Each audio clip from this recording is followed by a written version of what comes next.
ತುಮಕೂರು ಮಹಾನಗರ ಪಾಲಿಕೆ ವ್ಯಾಪ್ತಿಯಲ್ಲಿ ಬೀದಿ ನಾಯಿಗಳ ಹಾವಳಿ. ಅಧಿಕಾರಿಗಳ ವಿರುದ್ಧ ಆಕ್ರೋಶ ಹೊರಹಾಕಿದ ಸಾರ್ವಜನಿಕರು. ಈ ಹಿಂದೆ ಹಲವು ಮಕ್ಕಳ ಮೇಲೆ ಬೀದಿ ನಾಯಿಗಳು ದಾಳಿ ನಡೆಸಿದ್ದರೂ ಕ್ರಮ ಕೈಗೊಳ್ಳದ ಅಧಿಕಾರಿಗಳು ಆದಷ್ಟು ಬೇಗ ಬೀದಿ ನಾಯಿಗಳ ಹಾವಳಿ ತಡೆಗಟ್ಟದಿದ್ದರೆ ಮುಂದಿನ ದಿನಗಳಲ್ಲಿ ಮಹಾನಗರ ಪಾಲಿಕೆ ಎದುರು ಪ್ರತಿಭಟನೆ ನಡೆಸುವುದಾಗಿ ಪಿಂಜಾರ್ ನದಾಫ್ ಸಂಘದ ರಾಜ್ಯಾಧ್ಯಕ್ಷ ಬಶೀರ್ ಅಹಮದ್ ಎಚ್ಚರಿಕೆ.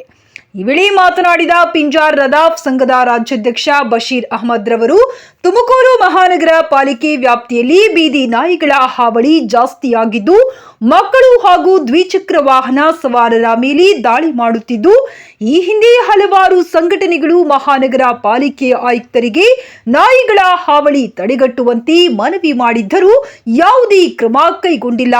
ಈಗಲೂ ಕೂಡ ನಾಯಿಗಳು ಮಕ್ಕಳು ಹಾಗೂ ದ್ವಿಚಕ್ರ ವಾಹನ ಸವಾರರ ಮೇಲೆ ದಾಳಿ ಮಾಡುತ್ತಿವೆ. ಆದ್ದರಿಂದ ಮಹಾನಗರ ಪಾಲಿಕೆ ಆಯುಕ್ತರು ಆದಷ್ಟು ಬೇಗ ಬೀದಿ ನಾಯಿಗಳ ಹಾವಳಿ ತಡೆಗಟ್ಟಬೇಕೆಂದು ಮನವಿ ಮಾಡುತ್ತಿದ್ದೇವೆ. ಇನ್ನು ಮುಂದೆ ಏನಾದರೂ ಬೀದಿ ನಾಯಿಗಳಿಂದ ಮಕ್ಕಳ ಮೇಲೆ ವಾಹನ ಸವಾರರ ಮೇಲೆ ದಾಳಿ ನಡೆದರೆ ಮಹಾನಗರ ಪಾಲಿಕೆ ಆವರಣದಲ್ಲಿ ಪ್ರತಿಭಟನೆ ನಡೆಸುವುದಾಗಿ ಎಚ್ಚರಿಕೆಯೂ ನೀಡಿದರು. ಇನ್ನು ಈ ವೇಳೆ ಮಾತನಾಡಿದ ಕೆಲವು ಸಾರ್ವಜನಿಕರು, ರಾಜೀವ್ ಗಾಂಧಿ ನಗರ ಹಾಗೂ ಸುತ್ತಮುತ್ತಲೂ ಬೀದಿ ನಾಯಿಗಳ ಹಾವಳಿ ಹೆಚ್ಚಾಗಿದ್ದು, ನಿನ್ನೆ ಕೂಡ ಮಕ್ಕಳ ಮೇಲೆ ಬೀದಿ ನಾಯಿಗಳು ದಾಳಿ ಮಾಡಲು ಮುಂದಾಗಿದ್ದು, ಮಕ್ಕಳು ಭಯದಿಂದ ಓಡಲು ಯತ್ನಿಸಿದಾಗ ಬಿದ್ದು ಗಾಯಗಳಾಗಿವೆ ಎಂದು ಅಧಿಕಾರಿಗಳ ವಿರುದ್ಧ ಆಕ್ರೋಶ ಹೊರಹಾಕಿ ಆದಷ್ಟು ಬೇಗ ಬೀದಿ ನಾಯಿಗಳಿಗೆ ಕಡಿವಾಣ ಹಾಕಬೇಕು, ಇಲ್ಲ ಮುಂದುವರೆದು ಬೀದಿ ನಾಯಿಗಳ ಹಾವಳಿ ಈ ಮಕ್ಕಳ ಮೇಲೆ ಹಾಗೂ ದ್ವಿಚಕ್ರ ವಾಹನ ಸವಾರರ ಮೇಲೆ ದಾಳಿ ಮಾಡಿದರೆ ಎಲ್ಲ ಬೀದಿ ನಾಯಿಗಳನ್ನು ತಂದು ಪಾಲಿಕೆ ಆವರಣದಲ್ಲಿ ಬಿಡುವುದಾಗಿ ಎಚ್ಚರಿಕೆ ನೀಡಿದ್ದಾರೆ. ವರದಿ ENP ತುಮಕೂರು.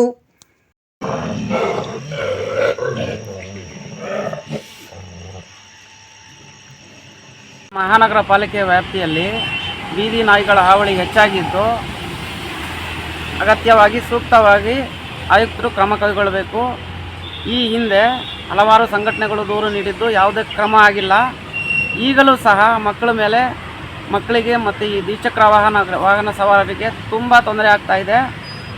ನೋಡಿ, ನಾವು ಈ ಮೂಲಕ ನಾವು ಆಯುಕ್ತರಿಗೆ ಮನವಿ ಮಾಡಿಕೊಳ್ಳೋದೇನೆಂದರೆ, ಅಗತ್ಯವಾಗಿ ಸೂಕ್ತವಾಗಿ ಈ ಬಗ್ಗೆ ಕ್ರಮ ಕೈಗೊಳ್ಳಬೇಕು. ಇಲ್ಲಿ ಸಂಘಟನೆಗಳು ಸಹ ಹೇಳಿದರೂ ಸಹ ಯಾವುದೇ ಗಮನ ಹರಿಸಿಲ್ಲ. ಹಾಗಾಗಿ ಇದೇ ರೀತಿ ಮುಂದುವರೆದರೆ ಮುಂದಿನ ದಿನಗಳಲ್ಲಿ ನಮ್ಮ ಸಂಘಟನೆ ವತಿಯಿಂದ ಆಯುಕ್ತರ ಕಚೇರಿ ಎದುರಿಗೆ ಪ್ರತಿಭಟನೆ ಕೂರಬೇಕಾಗುತ್ತೆ. ಹಾಗೂ ಇದಕ್ಕೆಲ್ಲ ಅವಕಾಶ ಮಾಡಿಕೊಡದೆ ಆಯುಕ್ತರು ದಯಮಾಡಿ ಮಕ್ಕಳ ಮೇಲೆ ಆಗ್ತಾ ಇರೋಂಥ ತೊಂದರೆ, ದ್ವಿಚಕ್ರ ವಾಹನಗಳ ಮೇಲೆ ಆಗ್ತಾ ಇರೋಂಥ ತೊಂದರೆ, ಈ ನಾಯಿಗಳಿಂದ ಹಾವಳಿ ತಪ್ಪಿಸ್ಬೇಕು ಅಂತ ಈ ಮೂಲಕ ಕೇಳ್ಕೊಳ್ತಾ ಇದ್ದೀವಿ. ಬಶೀರ್ ಅಹಮದ್, ಕರ್ನಾಟಕ ರಾಜ್ಯ ಪಿಂಜಾರ ನದಾಫ್ ಜನಾಂಗದ ಕ್ಷೇಮಾಭಿವೃದ್ಧಿ ರಾಜ್ಯ ಸಂಘದ ರಾಜ್ಯಾಧ್ಯಕ್ಷರು.